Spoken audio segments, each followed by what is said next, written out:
भएर यस्तो सपना देखेको खास केही हुँदैन यस्तोले तँलाई त्यसले कति धेरै माया गर्छे तँलाई छोडेर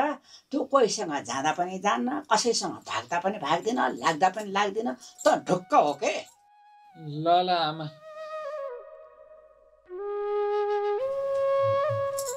खै के हो आफ्नो केटी कसैले लैजान्छ कि भनेर डराउँछ आफ्नो छोरो आफूलाई त अस्ति पा जस्तो लाग्छ सानै छ जस्तो लाग्छ अब उसको बिहा गर्ने बेला भइसक्यो है अचम्म छ